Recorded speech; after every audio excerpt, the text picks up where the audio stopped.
ನಮಸ್ಕಾರ ಎಲ್ರಿಗೂ welcome back to our channel. ಇವಾಗ ಗ್ರಿಲ್ ಟೊಮೆಟೊ ಸೂಪ್ ಮಾಡ್ತಾ ಇದ್ದೀವಿ. ಅದಕ್ಕೆ ಗ್ರಿಲ್ನೆಲ್ಲ ರೆಡಿ ಮಾಡ್ತಾ ಇದ್ದೀವಿ. ರೋಸ್ಟೆಡ್ ಟೊಮೆಟೊ ಮತ್ತು ಬೆಲ್ ಪೆಪ್ಪರು ಅದು ರೋಸ್ಟ್ ಮಾಡಿಬಿಟ್ಟು ಸೂಪ್ ಮಾಡೋದಕ್ಕೆ ಇದೆಲ್ಲ ರೆಡಿ ಮಾಡ್ಕೊಂಡಿದ್ದೀವಿ. ಅಲ್ಲಿ ಗ್ರಿಲ್ ರೆಡಿ ಮಾಡ್ತಾ ಇದ್ದೀವಿ. ಆ ಚಾರ್ಕೋಲ್ ಗ್ರಿಲ್ಲು ಟೈನಿ ಕ್ಯಾಂಪಿಂಗ್ ಗ್ರಿಲ್ನ ಯೂಸ್ ಮಾಡ್ತಾ ಇದ್ದೀವಿ. ದೊಡ್ಡದು ಇದೆ ಬಟ್ ಆದರೆ ಸಾಕು ನಮ್ಗೆ ಇವಾಗ ಅಂತ ಹೇಳ್ಬಿಟ್ಟು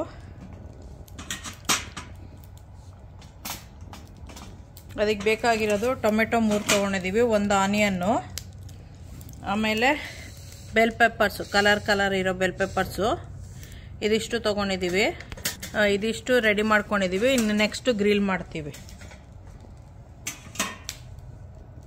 ಇದು ಸೂಪಿಗೆ ಇಡ್ತಾ ಇದ್ದೀವಿ.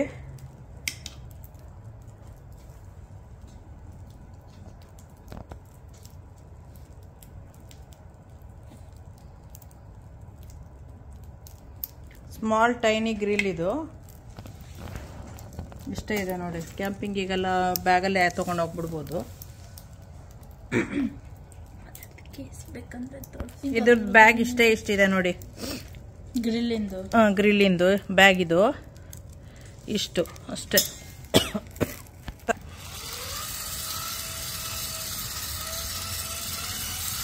ಅದು ಫ್ಯಾನು ಅದು ಫ್ಲೇಮ್ನ ಜಾಸ್ತಿ ಮಾಡೋದಕ್ಕೆ ಈ ಥರ ತೆಗೆದ್ಬಿಟ್ಟು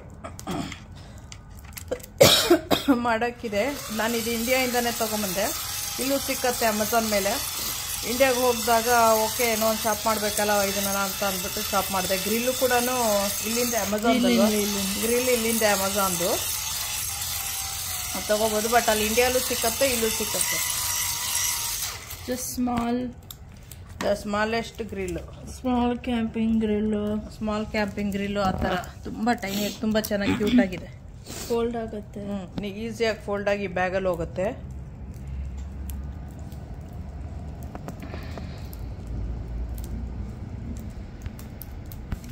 ಸೂಪ್ ಮಾಡುತ್ತೀವಿಲ್ಲ ಅದು.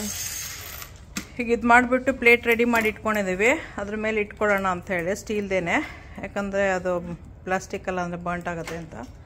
ಅದಾದಮೇಲೆ ಇದನ್ನೆಲ್ಲ ಮೇಲ್ಗಡೆ ತೊಟ್ಟನೆಲ್ಲ ಕಟ್ ಮಾಡಿಬಿಟ್ಟು ಇದರಲ್ಲಿ ಮಿಕ್ಸರ್ ಇರುತ್ತಲ್ವ ಅದರಲ್ಲಿ ಗ್ರೈಂಡ್ ಮಾಡಬೇಕು ಫೈನ್ ಪೇಸ್ಟಾಗಿ. ಆಮೇಲೆ ಅದನ್ನು ಇದಿರುತ್ತಲ್ವ ಮೆಷಿಂದು ಜರಡಿ ಥರ, ಅದರಲ್ಲಿ ನಾವು ಫಿಲ್ಟರ್ ಔಟ್ ಮಾಡಬೇಕು ಅದರದ್ದು ಅನ್ವಾಂಟೆಡ್ ಏನಾರು ವೇಸ್ಟು ಆ ಥರದ್ದೆಲ್ಲ ಇದ್ದರೆ. ಆಮೇಲೆ ಅದನ್ನು ಅದಕ್ಕೆ ಸಾಲ್ಟು, ಕ್ರಷ್ ಪಪ್ಪರು ಆ ಥರದ್ದು, ಆಮೇಲೆ ಬೇಕು ಅಂತ ಹೇಳಿದ್ರೆ ಪಾರ್ಮೆಸಾನ್ ಚೀಸು ಆ ಥರದ್ದೆಲ್ಲ ಹಾಕ್ಕೊಂಡು ಕುಡಿಬೋದು. ಸೊ ಒಂದು ಪಾತ್ರೆಯಲ್ಲಿ ಹಾಕಿ ಸ್ವಲ್ಪ ಬಿಸಿನೂ ಮಾಡಬೇಕು, ತೋರಿಸ್ತೀವಿ ಅದನ್ನು. ಇದು ಒಂದು ಸ್ಮಾಲ್ ಟೇಬಲ್ಲು, ಇದನ್ನು ಅಷ್ಟೇ ಅಮೆಝಾನಲ್ಲಿ ತೊಗೊಂಡಿದ್ದು. ಫೋಲ್ಡ್ ಆಗುತ್ತೆ ನೀಟಾಗೆ. ಆಮೇಲೆ ಎಲ್ಲ ಫೋಲ್ಡ್ ಆಗಿಬಿಟ್ಟು ಒಂದು ಸ್ಮಾಲ್ ಬ್ಯಾಗಲ್ಲಿ ಹೋಗುತ್ತೆ ಅದು ಕೂಡ. ಕ್ಯಾಂಪಿಂಗಿಗೆ ಅಂತ ತೊಗೊಂಡಿರೋದು.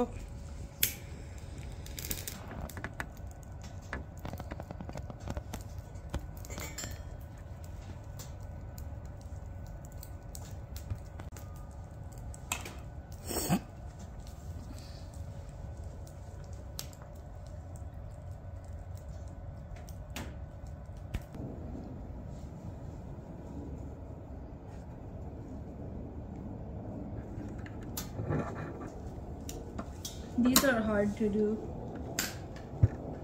The tomatoes. Actually, the easiest was probably the onion. ನಾವು ಸಣ್ಣವರಿರೋತ್ತಿಗೆ ನಮ್ಮ ಅಜ್ಜಿ ಮನೆಗೆ ಹೋಗಿದ್ರೆ actually the probably easiest would be corn. ಅಲ್ಲಿ ಹಂಡೆ ಇರ್ತಿತ್ತು, ದೊಡ್ಡ ಹಂಡೆ. ಅಲ್ಲೆದ್ರಲ್ಲೇ ನಾವು ಸ್ನಾನ ಮಾಡ್ತಾ ಇದ್ದಿದ್ದು. ಬೆಳಗ್ಗೆ ಎದ್ದಿದ ತಕ್ಷಣ ಒಲೆ ಹಾಕ್ಬಿಡೋರು. ಸೊ ಅದರಲ್ಲಿ ಬೆಳಗ್ಗೆ ಬ್ರಷ್ ಮಾಡೋಕ್ಕೆ ಅಂತ ಹೋದಾಗ ಎಲ್ಲರೂ ಒಂದೊಂದು 2 ಅಲ್ಲೇ ಅದು ಮೂಟೆ ಆನಿಯನ್ ತರೋರು. ಸೊ ಅವಾಗ ಅದನ್ನು ನಾವು ಹಂಡೆ ಕೆಳಗಡೆ ಹಾಕಿರ್ತಾರಲ್ಲ ಈ ಥರ ಒಲೆ, ನಮ್ದೆಲ್ಲ ಆನಿಯನ್ಸ್ನ ಹಾಕ್ಬಿಡ್ತಿದ್ವಿ. ಇಷ್ಟು ದಪ್ಪ ಇರಲ್ಲ, ಅಲ್ಲಲ್ಲ ಸಣ್ಣ ಆನಿಯನ್ಸು. ಸೊ ಅದನ್ನು ಎಲ್ಲರದು ಹಾಕಿಬಿಟ್ಟು ಆಮೇಲೆ ಅದು ಸ್ಕಿನ್ನೆಲ್ಲ ತೆಗೆದ್ಬಿಟ್ಟು ಹಾಗೆ ತಿಂತಾಯಿದ್ವಿ. ತುಂಬ ಚೆನ್ನಾಗಿರ್ತಿತ್ತು.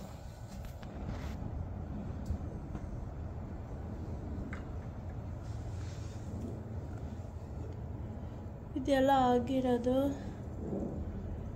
ಒಂದು ಟೊಮೆಟೊ ರಿಮೈನಿಂಗ್ ಇದೆ ಮಾಡಬೇಕಾಗಿರೋದು. ಎಲ್ಲ ಚೆನ್ನಾಗಿ ಚಾರಾಗಿದೆ. ಒಂದು ಟೊಮೆಟೊ ಮುಗಿಸ್ಮೇಲೆ ಒಳಗಡೆ ತೊಗೊಬಂದ್ಬಿಟ್ಟು ಸ್ಟವ್ ಮೇಲೆ ಹಾಕಬೇಕು. ಆಮೇಲೆ ಸ್ಟವ್ ಮೇಲೆ ಬ್ಲೆಂಡ್ ಮಾಡೋದು ಎಲ್ಲದು, ಆಮೇಲೆ ಸ್ಪೈಸಸ್ ಹಾಕೋದು ಅಷ್ಟೇ. ಎಲ್ಲ ಅದು ಆಯ್ತು. ಇವಾಗ ಎಲ್ಲ ಟೊಮೆಟೊ ಚಾರಾಯಿತು, ಸ್ಕ್ವಿಶಿ ಆಯಿತು. ಸೊ ಅದನ್ನು ಇವಾಗ ಒಳಗಡೆ ತೊಗೊಂಡು ಹೋಗ್ಬಿಟ್ಟು ಕುಕ್ ಮಾಡಬೇಕು. ಇವಾಗ tomato soup, roasted red pepper and tomato soup ಮಾಡ್ತಾ ಇರೋದು. ಎಲ್ಲ ರೋಸ್ಟ್ ಮಾಡಿದಾಗಲೇ ಆಯಿತು. ಆನಿಯನ್ಸು, ಪೆಪ್ಪರ್ಸು, ಟೊಮೆಟೊಸು ಆಲ್ರೆಡಿ ರೋಸ್ಟ್ ಆಗಿತ್ತು. ಗಾರ್ಲಿಕ್ ಇದ್ದರೆ, ಫುಲ್ ಗಾರ್ಲಿಕ್ ಇದ್ದರೆ ರೋಸ್ಟ್ ಮಾಡ್ಬೋದು ಅದು. ಬಟ್ ನಮ್ಮ ಹತ್ರ ಬರೀ ಮಿನ್ಸ್ಡ್ ಗಾರ್ಲಿಕ್ ಇದೆ. ಸೊ ಬಟ್ ಅದೇ ಫುಲ್ ಇದ್ದರೆ ಅದು ಮಾಡ್ಬೋದು. ಸೊ ಫಸ್ಟು ಆನ್ ಮಾಡಿಬಿಟ್ಟು ಸ್ವಲ್ಪ ಆಯಿಲ್ ಹಾಕೋದು.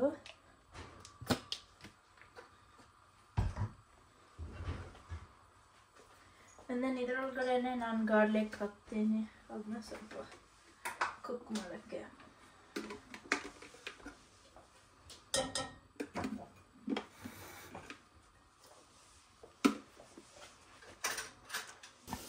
ಇವಾಗ ಗಾರ್ಲಿಕ್ ಕುಕ್ ಆಗ್ತಾ ಇದೆ.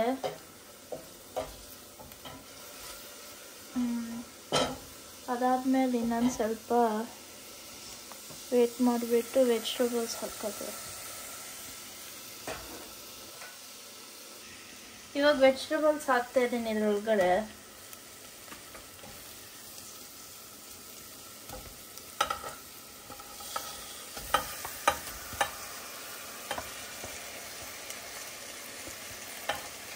ಹಾಕ್ತಾ ಇರೋದು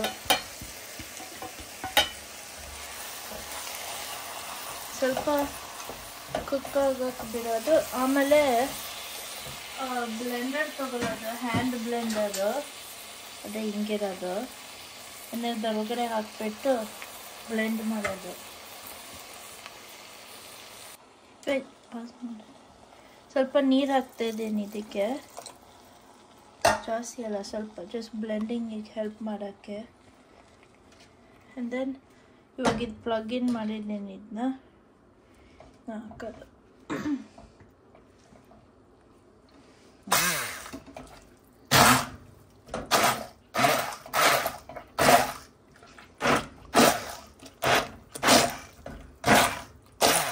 ಆ್ಯಕ್ಚುಲಿ ಒಂದು ಪ್ಲೇಟ್ ಇಟ್ಕೊಬಿಟ್ಟು ಮಾಡ್ತೀನಿ.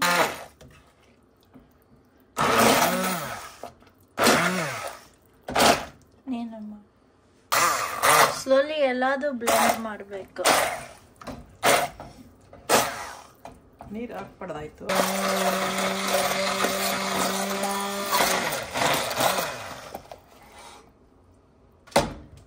ಇವಾಗೆಲ್ಲ ಬ್ಲೆಂಡ್ ಆಗಿದೆ.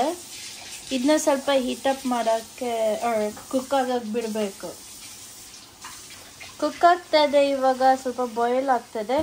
ಇವಾಗ ನಾನು ಇವಾಗ ಹೆವಿ ಕ್ರೀಮ್ ಹಾಕಬೇಕು. ಹೆವಿ ಕ್ರೀಮ್ ಇಲ್ಲ ಮನೇಲಿ, ಬಟ್ ಹೆವಿ ಕ್ರೀಮ್ ಮಾಡೋಕ್ಕೆ ಬರೀ ಮಿಲ್ಕ್ ಬೇಕು, ಆಮೇಲೆ ಬಟರ್ ಬೇಕು. So it's like 3/4 milk, 1/4 butter. So however you want to do that. So like 3/4 cup milk, 1/4 cup butter, ಆ ಥರ. ಓಕೆ, ಅದನ್ನ ಆ್ಯಡ್ ಮಾಡ್ತೀನಿ ಇವಾಗ. ಫಸ್ಟ್ ಬಟರ್ ಸ್ವಲ್ಪ ಮೆಲ್ಟ್ ಮಾಡೋಕ್ಕೆ ಬಿಡಬೇಕು.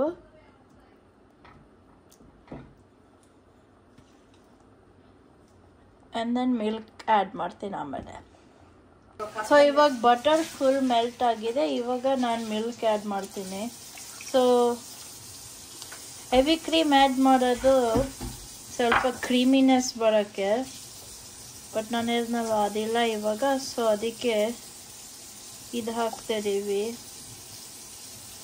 Home made heavy cream, butter milk. ಇದನ್ನ ಮಿಕ್ಸ್ ಮಾಡಬೇಕು. ಆಮೇಲೆ ಸ್ವಲ್ಪ ಕುಕ್ ಮಾಡಬೇಕು. ಆಮೇಲೆ ಸಾಲ್ಟ್ ಹಾಕೋದು. ಇದು ಇವಾಗ ಫುಲ್ಲಿ ಕುಕ್ ಆಗಿದೆ. ಮಿಲ್ಕ್ ಫುಲ್ಲಿ ಕುಕ್ ಆಗಿದೆ. ಸೊ ಸ್ವಲ್ಪ ಸಾಲ್ಟ್ ಆ್ಯಡ್ ಮಾಡಬೇಕು. Salt to taste. And then seasonings ಎಲ್ಲ ಆ್ಯಡ್ ಮಾಡಬೇಕು. ಸೊ ಇಟಾಲಿಯನ್ ಸೀಸ್ನಿಂಗ್ ಇದೆ, ಚಿಲ್ಲಿ ಫ್ಲೇಕ್ಸ್ ಇದೆ ಖಾರ ಮಾಡೋಕ್ಕೆ, ಬ್ಲ್ಯಾಕ್ ಪೆಪ್ಪರು ಇದೆ. ಆ್ಯಂಡ್ ದೆನ್ ಅದಾದಮೇಲೆ ಅದ್ರ ಮೇಲ್ಗಡೆ ಸ್ವಲ್ಪ ಚೀಸ್ ಹಾಕ್ಬೋದು. ಸೊ ಇವಾಗ ನಮ್ಮ ಹತ್ರ ಇರೋದು ಪಾರ್ಮೆಸಾನ್ ಚೀಸು. ಸೊ ಅದ್ರ ಮೇಲೆ ಗ್ರೇಟ್ ಮಾಡಿಬಿಟ್ಟು ತಿನ್ಬೋದು. ಸೊ ಸ್ವಲ್ಪ ಇಟಾಲಿಯನ್ ಸೀಸನಿಂಗ್ ಹಾಕ್ತಿದ್ದೀನಿ.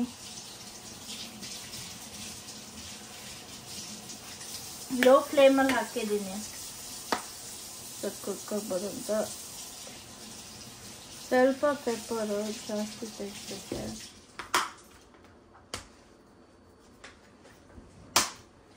ಆಮೇಲೆ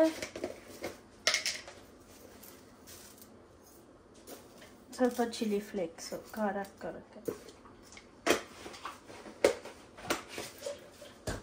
ನಾನು ಇವಾಗ ಇದೆಲ್ಲ ಮಿಕ್ಸ್ ಮಾಡಿಬಿಟ್ಟು ಬಾಯ್ಲ್ ಮಾಡೋಕ್ಕೆ ಬಿಡಬೇಕು.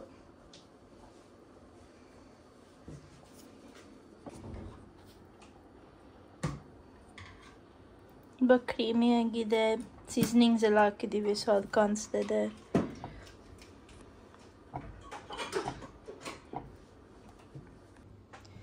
ರೆಡಿ ಆಗಿದೆ.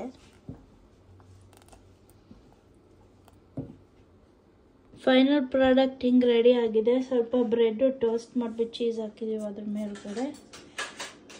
ನೀವು ಮಾಡ್ಕೊಂಡು ಮಕ್ಳಿಗೆ ಕೊಡಿ, ಎಂಜಾಯ್ ಮಾಡಿ. ಲೈಕ್ ಮಾಡಿ, ಶೇರ್ ಮಾಡಿ, ಸಬ್ಸ್ಕ್ರೈಬ್ ಮಾಡಿ. ಹೆಲ್ತಿ ಫುಡ್ಡೇನೆ, ತುಂಬ ಟೇಸ್ಟಿಯಾಗಿರುತ್ತೆ. ಮಾಡ್ಕೊಂಡು ಕೊಡಿ.